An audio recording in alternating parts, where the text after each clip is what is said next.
নির্বাচন কমিশনের অনুসন্ধানে বা মামলার প্রক্রিয়ায় যদি ধরা পড়ে তাহলে তাদের এমপিশিপ বাতিল হয়ে যাবে। আর এই ইস্যুতে বিএনপি এবং জামাত মানে অলিখিতভাবে অপ্রকাশ্যে তারা ঐক্যবদ্ধ হয়েছে। একটা ঘটনা দর্শক আপনারা খেয়াল করছেন যে এবার কিন্তু ঋণ খেলাপির চেয়ে দ্বৈত নাগরিকত্বের বিষয়টি খুব গুরুত্বপূর্ণ হয়ে সামনে আসছে।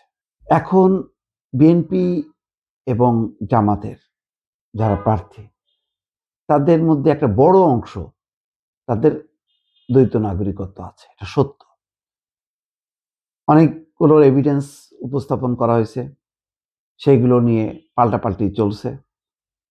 কিছু ছাড় পাওয়া গেছে, আর কিছু ছাড় দেয়নি।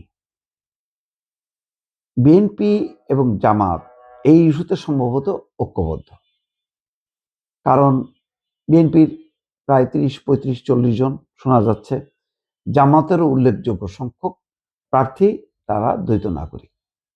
কেন দ্বৈত নাগরিক? এর আবার একটা ব্যাকগ্রাউন্ড আছে।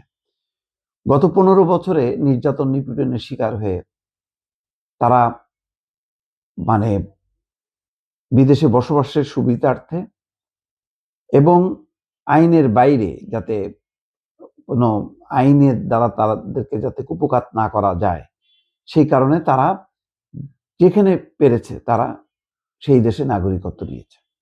সেটা আমরা শুধু আমেরিকা, কানাডা, অস্ট্রেলিয়া না, ছোটখাটো অনেক দেশও, সিঙ্গাপুরও আছে তার মধ্যে। আপনারা জানেন যে বিএনপি এবং জামাতের অনেকে আছেন তারা আর্থিকভাবে ধনী, তাদের পয়সা কড়ি আছে। পয়সা কড়ি থাকলে আপনার বিদেশে বসবাস থাকার বৈধতা, কাগজপত্র, সেই দেশের সিটিজেনশিপ নেওয়ার কোনো ব্যাপার না। সেই ঘটনা ঘটেছে বহু ছোটখাটো দেশের নাগরিকত্ব নিয়ে তারা সেফ সাইডে থেকেছে।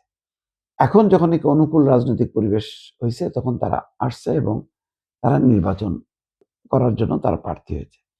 এখন তাদের ওই যে তাদের বিদেশি যে নাগরিকত্বের যে কাগজপত্র সেগুলো তো তারা অফ করেনি।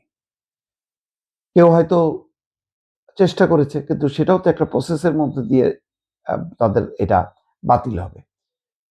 তো সেই প্রসেসটা কমপ্লিট হয়নি।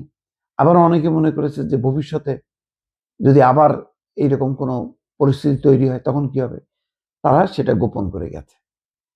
এখন কোনো না কোনোভাবে কারোরটা প্রকাশ পেয়েছে, কিন্তু অনেকেরটা প্রকাশ পায়নি।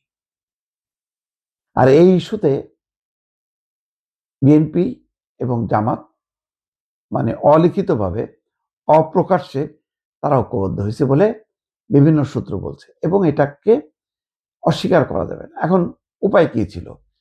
উপায় একটা, নির্বাচন কমিশন আপাতকালীন এই পরিস্থিতি অর্থাৎ গত 15 বছরের রাজনৈতিক পরিস্থিতি পর্যবেক্ষণ করে একটা তারা সিদ্ধান্ত নিতে পারত যে যারা যারা দ্বৈত নাগরিকত্ব আছে তারা এবার নির্বাচন করতে পারবে, কিন্তু তাদের সময় বেঁধে দেবে যে 6 মাসের মধ্যে নির্বাচিত হওয়ার 6 মাসের মধ্যে তাদের এই নাগরিকত্ব এটা তাদেরকে ত্যাগ করে পরিষ্কার মানে কাগজ দিতে হবে, এবং এরপরে যদি নির্বাচন কমিশনের অনুসন্ধানে বা মামলার প্রক্রিয়ায় যদি ধরা পড়ে তাহলে তাদের এমপিশিপ বাতিল হয়ে যাবে।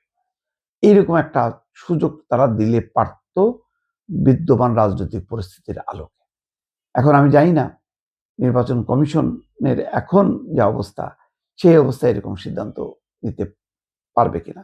যদি না নেয় তাহলে যেটা হবে, দেখবেন যে বিভিন্ন সময় নানা জনের তিনি অমুক দেশের নাগরিক, অমুক দেশের নাগরিক, এই তথ্যগুলো কিন্তু প্রকাশ হতে থাকবে, এবং যখন প্রকাশ হতে থাকবে তখন নির্বাচন কমিশন প্রশ্নবিদ্ধ হবে, রাজনৈতিক দল প্রশ্নবিদ্ধ হবে, ব্যক্তি প্রশ্নবিদ্ধ হবে যে তাহলে কি আইন সবার জন্য সমান না?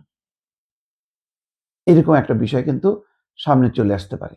ঋণ খেলাপির চেয়ে আমি মনে করি দ্বৈত নাগরিকত্বের এই বিষয়টা অত্যন্ত স্পর্শকাতর, যেটার একটা সমাধান নির্বাচন কমিশনের করার দরকার ছিল রাজনৈতিক দলগুলোর সাথে আলাপ আলোচনা করে।